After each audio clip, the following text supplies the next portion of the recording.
Hey, welcome to Viking Preparedness. I am Pastor Joe Fox.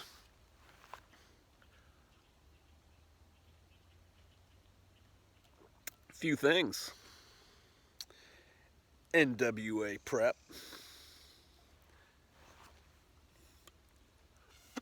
Assault straw. Californians, eat your heart out. I can buy these without permit, as many as I want. Excuse me. Still getting over the cold. And this is Folgers. They call it instant coffee for a reason. It's not even the same beverage as real coffee, but yeah. All right. I appreciate y'all. And because you're here on Patreon, I don't have to do clickbait titles. I don't have to do videos where, get you all to watch. I just get to be me, right? And so you got to understand that's where I'm coming from. And I'm against people amping up the noise, amp up the noise, amp up the noise. I'm against people spouting fear and doom and, just to get views, right? I think that's silly. And you've heard me say that if you've been here for a while. But I do have a mildly unique world perspective, and I look at things and I think about things, and so I just bring them to you. I'm also not overly concerned with my track record or anything like that. It's kind of like stream of consciousness, right? I tell you what I'm thinking. And here's what I think today. There's a war coming, a real war. Not a war in Afghanistan or a war in Iraq or a war in Syria or a war in Yemen or a war in Iran even. And believe me, I am not trying to take away anything from the men and women who fight in those wars. But if you are not an actual military person or have a loved one who is involved in those conflicts, those wars don't matter to us. I mean, come on, be real. They don't matter. If you don't know anybody, it don't matter. I'm talking about a war with Russia and China. It's coming. I've been saying it for a while, but it's coming. The Russians and the Chinese, and man, you got to look hard to find this stuff. It's not, Mueller's going to subpoena Trump,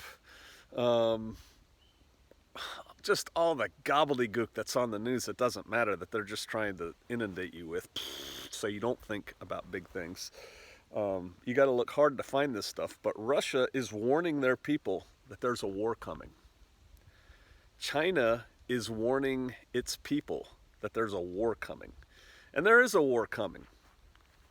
We, the United States et al., is preparing for a war.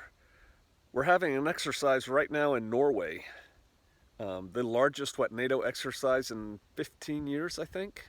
20 years? Somewhere around there. Why? Why spend all that money and all the effort and all the disruption of normal daily civilian life to have an exercise? Because you know who it's an exercise directed against, right? It's not against the Syrians, right? It's against Russia. The U.S. just shipped the largest shipment of ammunition to Europe in 15 or 20 years.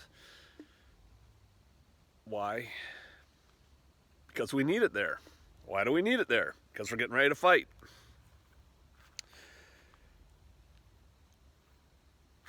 I don't know what they're thinking. I'm not in those circles anymore. But I think that the Russians and the Chinese are smarter than we give them credit for, and I don't think they plan on fighting a war when it comes on our terms.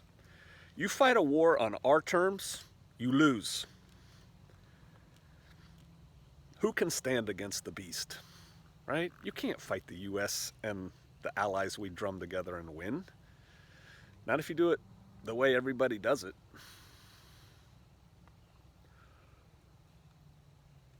One of the big lessons, this isn't a secret, this is just for anybody with any kind of military knowledge, One of the big secrets about fighting the U.S.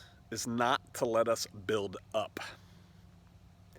Once we build up, we attack with overwhelming force. Resistance is futile. So if you want to fight us, you don't let us build up. You fight us right now. That could be happening. The other thing is when you're the little guy, the weaker guy, whatever, you don't fight on the enemy's terms. We want to fight you in Belarus. We want to fight you in Ukraine. We want to fight you here. We're not going to fight you there. We're going to fight you over here. Pow. Have you read yet Sir John Glubb's Fate of Empires? I just got a message from Home Skillet. It's funny. I'm not going to repeat it. Have you read Sir John Glubb's Fate of Empires? Please read it if you haven't. I actually pulled one out.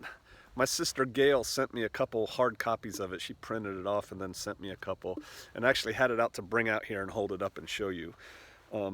Look it up, print it out, read it, think about what's going on. I think there's a big war coming. Part of this is not just from my looking at the geopolitical situation. Part of it is my eschatology. Look that word up. If you read in Revelation, except in what I think two very small places, the United States is not really there. We don't participate in the big battles in the end.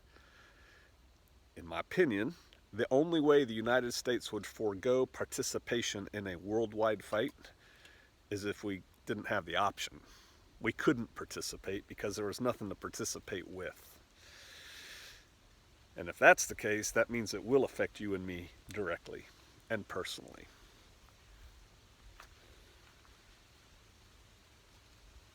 Why the war? On the one hand, it's biblical. On the other hand, it's all about resources. It's all about resources. There are more and more, and I'm looking because I hear deer. There are more and more and more people on the earth consuming more and more and more resources.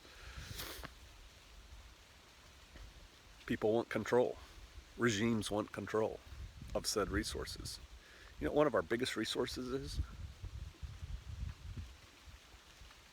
People. That'll be another video for another time.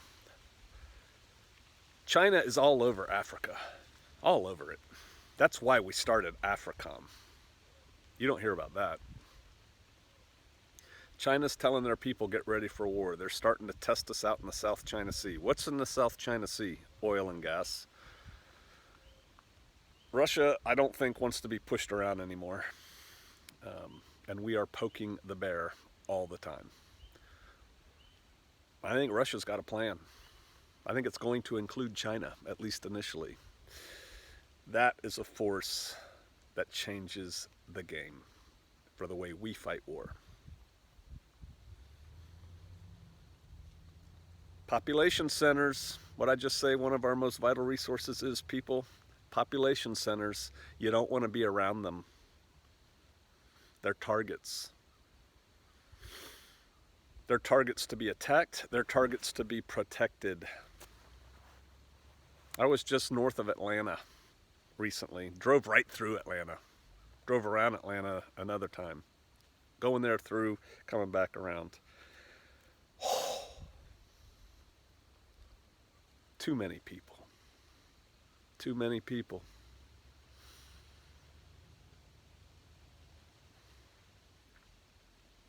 Basic preparedness covers a myriad of situations. Basic preparedness. No, you don't have the resources to build a 100-foot inside a mountain bunker. I get that. That doesn't mean all hope is lost. If a big bad war comes to America, the entire continent is not going to be glass. Food, water, medicine, the means to protect yourself, friends to help you. Just the basics, man. Woman. keep pushing. Keep getting ready, because I think something big is coming. And I think once that steam train appears, I don't think we're going to have much time before impact. That's another thing. You don't want to give the U.S. warning. We have amazing capabilities. So, pow. Devastating.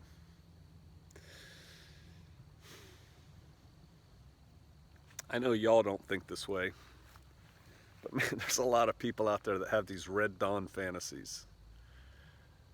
Talk to a real soldier, Marine, somebody who's actually been out there and done stuff. There's no way you and your little band of overweight militiamen is going to do anything against a military platoon, let alone brigade, right? You're just not. You're just not. Come out of her, my people, lest you partake of her plagues. Keep your nose to the wind. Keep prepping. Keep making friends. Keep stocking stuff up and having plan B, C, and D. I worry about y'all. Most of y'all live in very populated areas.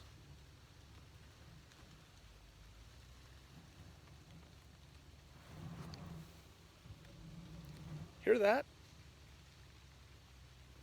That's about 600 yards away. Tracked vehicle. It's just one.